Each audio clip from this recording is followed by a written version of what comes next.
My name is Dr. Len O'Kelly. I am an assistant professor of multimedia journalism at Grand Valley State University.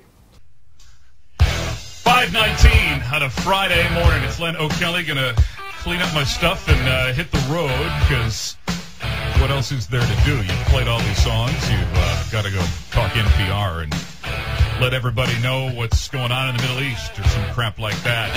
Here's Brian Johnson and AC/DC on the Free Beer and Hot Wing Show.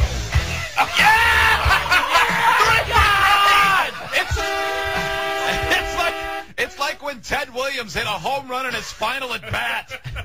Are you kidding me? How does he do that? My dissertation actually came about, it was kind of interesting where I got the idea from. So many years ago I was working on the radio in Chicago, and I was working at an Ology station, and the people that I worked with were old people. I mean, they were legendary Chicago disc jockeys, and we would get to talking about radio back in the day.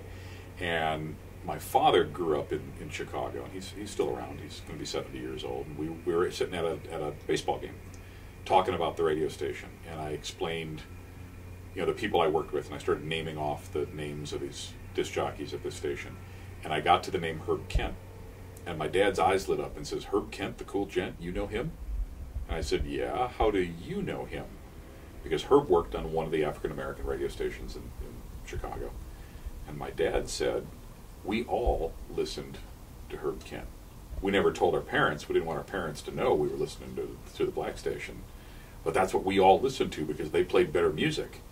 So I filed that away, thinking about that. And when I got to graduate school, I knew I wanted to do something about popular music. So I started doing an analysis of the top 40 charts in the 1960s, around this time that my dad was listening to the radio. And I wondered what the connection was between what they played on the radio at the local level and what nationally the big hits were. Because back in the 60s, a radio station would do its own playlist, and they'd hand that out and everybody could look at it.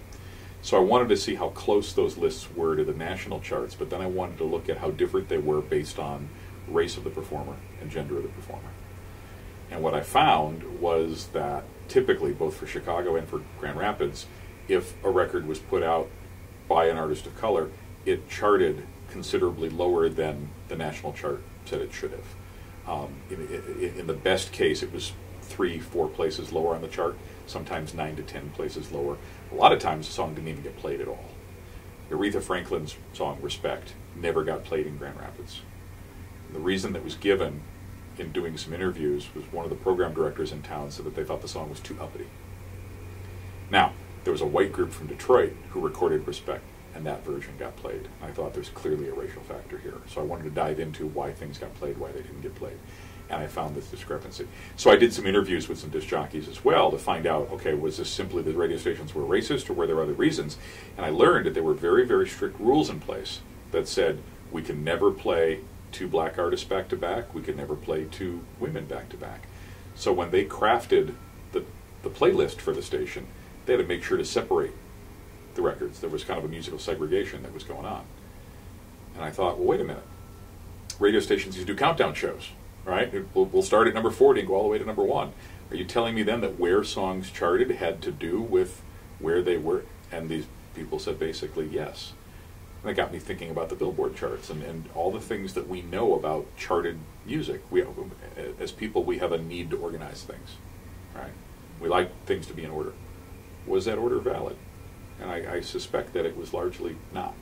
So the songs we think were number 1 songs may never have really been number 1 songs.